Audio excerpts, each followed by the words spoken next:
ഞാനിവിടെ പ്രസൻറ്റ് ചെയ്യുന്നത് കെമിസ്ട്രിയിലെ സൊല്യൂഷൻസ് എന്ന ചാപ്റ്ററാണ്. അതിൽ first there are A picture, ഒരു പിക്ചറുണ്ട്. അതിൽ കുറേ ടൈപ്സ് സൊല്യൂഷൻസും ഉണ്ട്. കുറേ ടൈപ്സ് സൊല്യൂഷൻസ് നമുക്ക് ആ പിക്ചറിൽ കാണാൻ കഴിയും. സൊല്യൂഷൻസ് എന്ന് വെച്ചാൽ a mixture containing more than one substance is called a solution. അതായത് ഒന്നിലധികം പദാർത്ഥങ്ങൾ അടങ്ങുന്ന മിശ്രിതത്തെ ലായനി എന്ന് പറയുന്നു. For example salt solution. Salt സൊല്യൂഷനിൽ വാട്ടർ ഉണ്ടാവും, സാൾട്ട് ഉണ്ടാവും. അതിൽ ലയിപ്പിക്കുന്ന പദാർത്ഥം അതിനെ സോൾവെൻ്റ് എന്ന് പറയും. അതിൽ സാൾട്ട് സൊല്യൂഷനിൽ ലയിപ്പിക്കുന്ന പദാർത്ഥം വാട്ടറാണ്, അതിനെ സോൾവെൻ്റ് എന്ന് പറയും. Substances that dissolve is called solvent. Then ലയിച്ച് ചേരുന്ന പദാർത്ഥം അതിനെ സൊല്യൂട്ട് എന്ന് പറയുന്നു. അപ്പോൾ സാൾട്ട് വാട്ടറിൽ ലയിച്ച് ചേരുന്നത് സാൾട്ടാണ്, അതിനെ സോൾവെൻ്റ് എന്ന് പറയുന്നു. ദെൻ ഒരു ടേബിൾ കാണാം. ആ ടേബിൾ 12.1 അതിൽ ഫസ്റ്റ് കുറച്ച് സൊല്യൂഷൻസിൻ്റെ നെയിം കൊടുത്ത് then state of solute, state of solvent, state of solution. അത് സൊല്യൂഷൻസിൽ ഫസ്റ്റ് ബ്രാസ് മേക്ക് ചെയ്യാൻ വേണ്ടിയിട്ട് സിങ്ക് പ്ലസ് കോപ്പർ, സിങ്കും കോപ്പറുമാണ് യൂസ് ചെയ്യുന്നത്. കൂടുതലായി യൂസ് ചെയ്യുന്നത് കോപ്പറാണ്. അപ്പോൾ സിങ്കാണ് സൊല്യൂട്ട്. സിങ്ക് സോളിഡ് സ്റ്റേറ്റിലാണ്. അപ്പോൾ സ്റ്റേറ്റ് ഓഫ് സൊല്യൂട്ടിൽ solid first. Then copper is solid. State of solvent അതിലും സോളിഡ് സ്റ്റേറ്റ്. പിന്നെ ദെൻ സ്റ്റേറ്റ് ഓഫ് സൊല്യൂഷൻസിൻ്റെ സ്റ്റേറ്റ്. അപ്പോൾ അതിൽ സൊല്യൂഷൻ്റെ സ്റ്റേറ്റ് സോളിഡ് തന്നെയാണ്. ദെൻ സാൾട്ട് സൊല്യൂഷൻ, അതിൽ സ്റ്റേറ്റ് ഓഫ് സൊല്യൂട്ട് സോളിഡാണ്, സാൾട്ടാണ് solute. Then state of solvent liquid, state of solution അതും ലിക്വിഡ് തന്നെ. Then soda water, carbon dioxide plus water. അപ്പോൾ അതിൽ കാർബൺ ഡൈ ഓക്സൈഡാണ് solute, that is gaseous state. അപ്പോൾ state of solute gaseous, state of solvent liquid, state of solution liquid. Then mixture of alcohol and water, state of solute is liquid. Then state of solvent is liquid, state of solution also liquid. Then page number 166. Is there a relation between the state of solution and the state of solvent?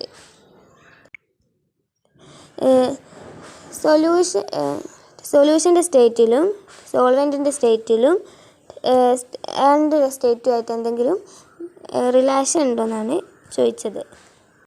In most of cases, the physical state of solvent and the solution are the same. കൂടുതൽ സൊല്യൂഷൻസിലും സൊല്യൂഷൻ്റെ സ്റ്റേറ്റും സോൾവെൻറ്റിൻ്റെ സ്റ്റേറ്റും same ആയിരിക്കും. Then second one, how do we decide the solvent and solute in a solution? Normally the constituent present in a smaller amount is considered as the solute and the constituent present in large amount is considered the solvent. അതായത് normally കുറഞ്ഞ അളവിലുള്ള substance സൊല്യൂട്ടായും കൂടിയ അളവിലുള്ള substance solvent ആയുമാണ് കണക്കാക്കപ്പെടുന്നത്. Then concentration of solution, അതിൽ ഒരു experiment ആണ് ചെയ്യാനുള്ളത്. Take equal amounts of water into glass tumblers. Add 1 or 2 crystals of potassium permanganate is the first tumblers and 4 or 5 crystals in the second and stir. Observe the difference in the color of the solutions in the 2 tumblers. 1 or 2 crystals ഇട്ട ഗ്ലാസ്സിൽ അതിൻ്റെ colour കുറച്ച് light കളറായിരിക്കും. 4 or 5 crystals ഇട്ട് ഗ്ലാസ്സിൽ അതിൻ്റെ colour കുറച്ച് ഹാർഡായിരിക്കും. What is the reason for the difference in the colour? അതായത് രണ്ട് സൊല്യൂഷൻസ് തമ്മിൽ കളറിൽ ഡിഫറെൻ്റ് ഉണ്ടാകാനുള്ള കാരണം എന്താണ്? അതായത് ഒന്നിൽ കുറച്ച് കൂടുതൽ ക്രിസ്റ്റൽസ് ഇട്ടിട്ടുണ്ട്, മറ്റൊന്നിൽ കുറച്ച് കുറവായിട്ടത്. അതുകൊണ്ടാണ് കളറിൽ വ്യത്യാസം ഉണ്ടാകാൻ കാരണം. സൊല്യൂട്ടിൻ്റെ അളവ് കുറച്ച് കൂടുതലുള്ള സൊല്യൂഷന് കോൺസെൻട്രേഷൻ കൂടുതലാണെന്ന് പറയാം. അതായത് 4 or 5 ക്രിസ്റ്റൽ ഇട്ട ആ സൊല്യൂഷന് കുറച്ച് കോൺസെൻട്രേഷൻ കൂടുതലാണെന്ന് പറയാം. Concentration of a solution refers to the amount of solute dissolved in a fixed amount of solvent. അതായത് എന്താണ് കോൺസെൻട്രേഷൻ? എന്താണ് ഒരു കോൺസെൻട്രേഷൻ ഓഫ് സൊല്യൂഷൻ? ഒരു നിശ്ചിത അളവ് ലായനിയിൽ ലയിച്ച് ചേർന്ന ലീനത്തിൻ്റെ അളവാണ് ലായനിയുടെ ഗാഢത. അതായത് concentration of solution. A solution containing a small amount of solute is known as dilute solution, and the which contain large amount of solution is known as concentrated solution. അതായത് ഒരു സൊല്യൂഷനിൽ അതിൻ്റെ സൊല്യൂട്ടിൻ്റെ അളവ് കുറവാണെങ്കിൽ, സ്മോൾ എമൗണ്ട് ഓഫ് സൊല്യൂട്ട് ആണെങ്കിൽ അതിനെ dilute solute എന്നും, സൊല്യൂട്ടിൻ്റെ അളവ് കൂടുതലാണെങ്കിൽ അതിനെ കോൺസെൻട്രേറ്റഡ് സൊല്യൂഷൻ എന്നും പറയുന്നു. Then saturated solution. അതിൽ ഒരു എക്സ്പെരിമെൻ്റ് ഉണ്ട്. Take 5 ml each of water in 2 beakers. Take 100 each of powdered common salt and ammonium chloride. Stir and dissolve the common salt gradually in the water in one of the beakers.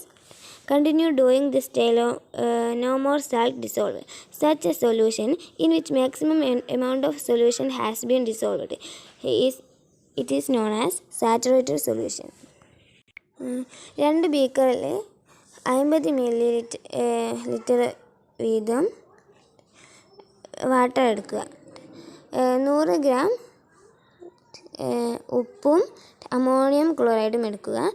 ഒരു ബീക്കറിലെ വാട്ടറിൽ ഉപ്പ് കുറച്ച് dissolve ചെയ്യുക. ഉപ്പ് വീണ്ടും ലയിക്കാത്ത അവസ്ഥ ഉണ്ടാവും. ഒരുപാട് ഉപ്പ് ഇങ്ങനെ ഡിസോൾവ് ചെയ്യുമ്പോൾ ഉപ്പ് അതിൽ ഡിസോൾവ് ആവില്ല. പരമാവധി സൊല്യൂട്ട് ഡിസോൾവ് ആയ ഇങ്ങനെയുള്ള സൊല്യൂഷനെയാണ് സാച്ചുറേറ്റഡ് സൊല്യൂഷൻ എന്ന് പറയുന്നത്. Amount of solution at A given temperature is known as saturated solution. The solution before reaching saturation is known as unsaturated solution. Then, what is solubility? The amount of a solute in grams required to convert 100 grams of a solvent into a saturated solution at a given temperature is known as the solubility of the solute in that solvent. അതായത് ഒരു നിശ്ചിത താപനിലയിൽ 100 gram സൊല്യൂഷന് saturate ആക്കാൻ ആവശ്യമായ സൊല്യൂട്ടിൻ്റെ ഗ്രാമിലുള്ള അളവാണ് ആ സൊല്യൂഷനിലെ solubility. Then super saturated solution which contains more amount of solute than that is required to saturate it is known as supersaturated solution. The nature of solute and the temperature are two factors that influence solubility. Observe the solubility of the following substances at 30 degrees Celsius. Label 12.2ൽ 30 degree Celsius ടെമ്പറേച്ചറിൽ ചില സബ്സ്റ്റൻസിൻ്റെ solubility tabulate ചെയ്തതാണ്. Salt sodium chloride, solubility 36.1, potassium nitrate 48, potassium chloride 37.2, copper sulfate 37.8, sodium nitrate 87.6, calcium chloride 100, calcium sulfate 0.264, ammonium chloride 41.4. Then classification of mixtures. All solutions are mixtures. Still, do all mixtures exhibit the same nature? If the composition of the constituents is the same throughout the mixture, it is known as a homogeneous mixture. All solutions are homogeneous mixtures. Example: sugar solution, salt solution, air, and ornamental gold. The components of such mixtures cannot be seen separately with the naked eye.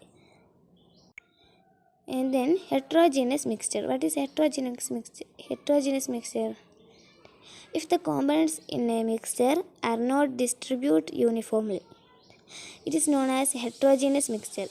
Example: a mixture of salt and sage, muddy water, a mixture of water and kerosene. Here the components can be seen separately with naked eye. The mixtures are two types, homogeneous and heterogeneous. The components of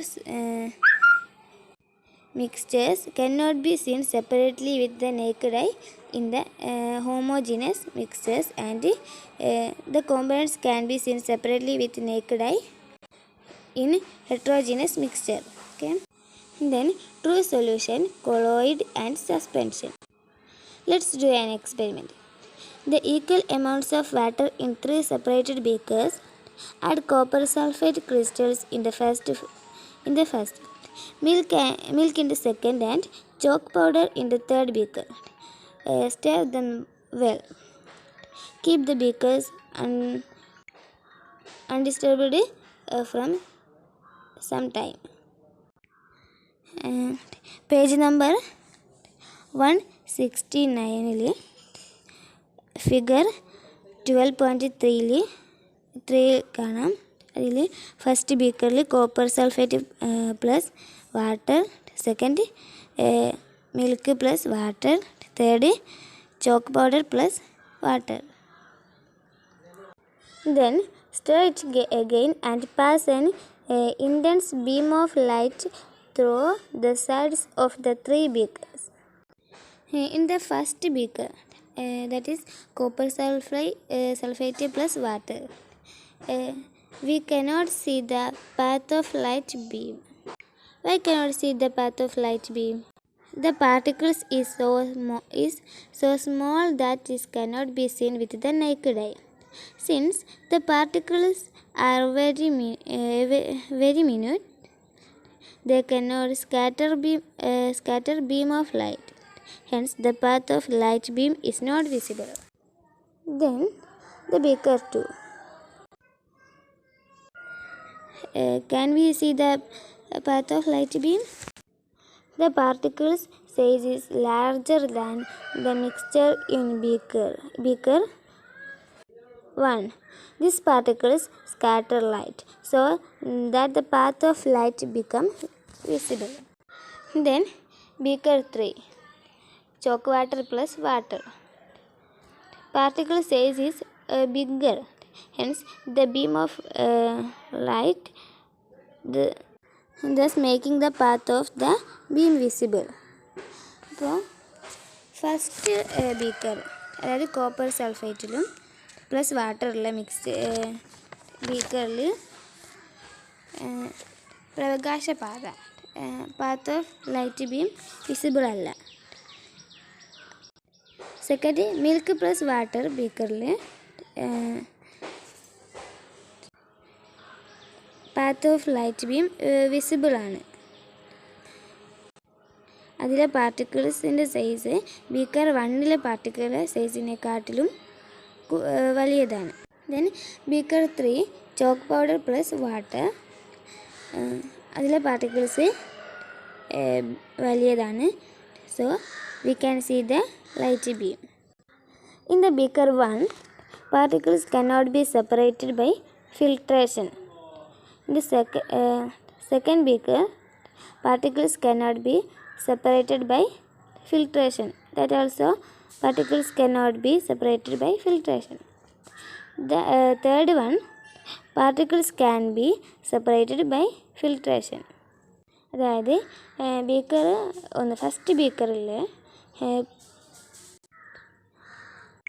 first ബീക്കറിലെ പാർട്ടിക്കിൾസിനെ ഫിൽട്രേഷനിലൂടെ separate ചെയ്യാൻ കഴിയില്ല. Second ബീക്കറിലേതും separate ചെയ്യാൻ കഴിയില്ല ഫിൽട്രേഷനിലൂടെ. Third ബീക്കറിലിത് filtration ചെയ്യാൻ കഴിയും. അതായത് chalk powder and വാട്ടറുള്ള മിക്സ്ചറിൽ നിന്ന് അത് ഫിൽട്രേഷനിലൂടെ separate ചെയ്യാൻ കഴിയും.